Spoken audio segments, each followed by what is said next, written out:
Olá, galera, muito bom dia. Espero que todos vocês estejam todos bem em casa, se cuidando. Vamos nós. Hoje nós vamos dar prosseguimento aos nossos estudos e hoje nós vamos falar um pouco acerca de duas correntes que vão fundamentar o pensamento moderno, né? Vão fundamentar o pensamento da filosofia moderna, que será o racionalismo de um lado e o empirismo de outro. Não quer dizer que uma corrente venha negar a outra, muito pelo contrário. Na verdade, cada uma se complementa e isso é importante. Porque, na verdade, são duas formas de pensar o conhecimento na modernidade e de como colocá-lo em uma questão de uma validade, de propor um método para a ciência que começa a se desenvolver já com a filosofia renascentista. Na verdade, se lembra, a modernidade ela opõe os valores da Idade Média.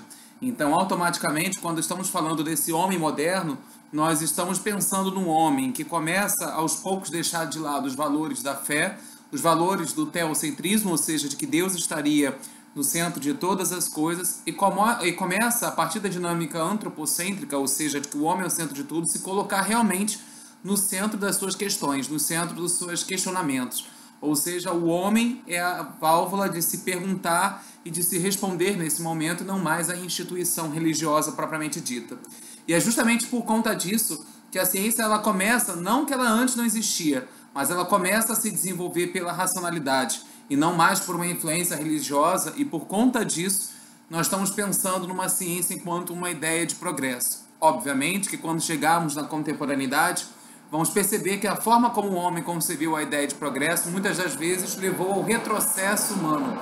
Inclusive, se nós formos analisar a eclosão de duas grandes guerras, no qual a ciência na produção da indústria bélica, da tecnologia em si, dizimou grande parte da espécie humana. Automaticamente, a Idade Moderna ela vem no seu início com um grande problema: como se chegar ao conhecimento. Um dos grandes expoentes, que inclusive nós vamos discutir ainda esse modo, mas na próxima aula, será a figura do René Descartes. O mesmo coloca em dúvida a existência de um mundo externo ao nosso. E não somente isso, ao provar essa dúvida, o mesmo coloca em xeque de como se chegar ao conhecimento de como as coisas que o mundo externo contribui para nós podem influenciar a nossa dimensão interna. Na verdade, claro, o René Descartes ele propõe uma ideia muito importante: a dúvida enquanto construção de conhecimento. A dúvida ela é muito importante, mas na verdade ele é influenciado pelo seu tempo, uma vez que o princípio e o conceito de verdade é colocado também em xeque. O que pode ser verdade para você não necessariamente pode ser verdade para mim.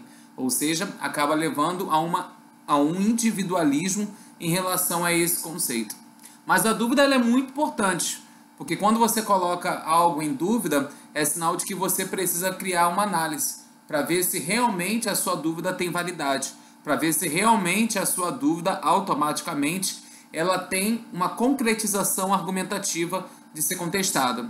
Não que isso seja ruim, muito pelo contrário. A ciência está aí, automaticamente na modernidade, com o intuito de quebrar os paradigmas impostos até então, ou seja, aquilo que era imposto em cima de uma fé católica que buscava responder às inquietações humanas. E quando o homem coloca isso em dúvida, coloca em xeque, é importante porque ele abre novos horizontes, novos caminhos de se buscar esse conhecimento. É por isso que René Descartes, que faz o método cartesiano, muito influenciado também pela matemática, pensar essa ideia das ciências exatas, né? Ele colabora porque ele apresenta um método. Não se faz pesquisa, não se faz ciência sem um método. E é isso, justamente isso que ele queria propor, um método para se chegar a um conhecimento pleno. E é por isso que ele tem uma célebre frase: penso, logo existo. Por quê, pessoal? Porque o René Descartes ele é considerado um dos grandes pilares da escola racionalista. O que é o racionalismo? A razão responde tudo. A razão é a resposta para todas as inquietações humanas, e não apenas a fé.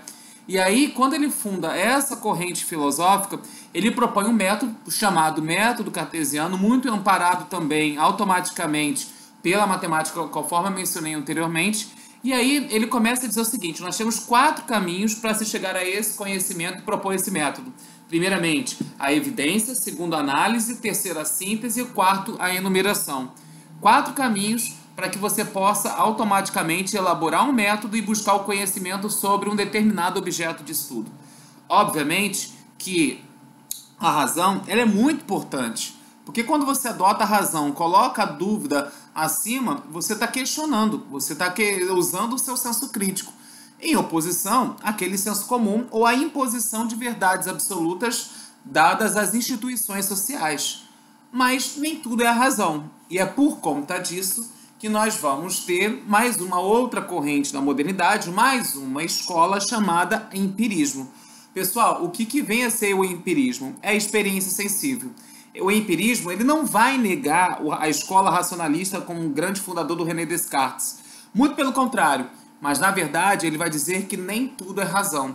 E aí, pessoal, quais os grandes teóricos que nós vamos ter? Podemos citar Thomas Hobbes, podemos citar, por exemplo, Francis Bacon, podemos citar o Stuart Mill, podemos citar, por exemplo, a própria figura, né, do Tomás de Aquino, né, ou muitos expoentes em relação, sobretudo, a esse pensamento. Mas, sobretudo, destaque nós vamos discutir já no próximo capítulo, o David Hume, né, e outra figura do John Locke. O Locke ele é considerado, inclusive, um dos expoentes do iluminismo, mas, na verdade, o que me interessa mostrar para vocês é que o empirismo ele está muito preocupado com a figura do Locke de trabalhar um conceito chamado tábula rasa. Tábula rasa, ele acredita que o homem é que nem uma folha em branco, que as experiências elas são construídas a partir do seu cotidiano. Isso é interessante, porque, veja bem, se o Descartes estava colocando o mundo externo em xeque, o empirismo não. O empirismo ele vai dizer o seguinte, que nós temos o mundo externo mais a abstração da realidade. Ou seja, tanto a veracidade ou a falsidade, elas devem ser verificadas pelo resultado de experiência e observação. Você não faz ciência somente dentro de um campo teórico. Você precisa unir a teoria e a prática. Você não faz ciência só com a razão. Então você precisa da razão, do seu senso crítico, da sua dúvida, do seu questionamento. Para quê? Porque por meio das experiências e das observações elencadas pelo empirismo, você possa chegar a resultados. Mas não resultados que são eternos. Até porque nós já percebemos com a ciência que leis, teorias, elas são colocadas também em xeque. Mas não quer dizer que elas estejam erradas. Porque elas pensam um determinado paradigma, elas pensam um determinado tempo na qual o filósofo ele se insere. Eu quero destacar também para vocês que, na verdade, os filósofos empiristas, eles questionam também a metafísica. E de forma bem clássica, eles tentam refutar o pensamento de Aristóteles na modernidade. E por quê? Porque eles são uma nova escola. Eles querem quebrar esse paradigma. Porque eles propõem um novo paradigma, que é o quê? Um método para se produzir e se fazer ciência. Tá ok, pessoal? Grande abraço!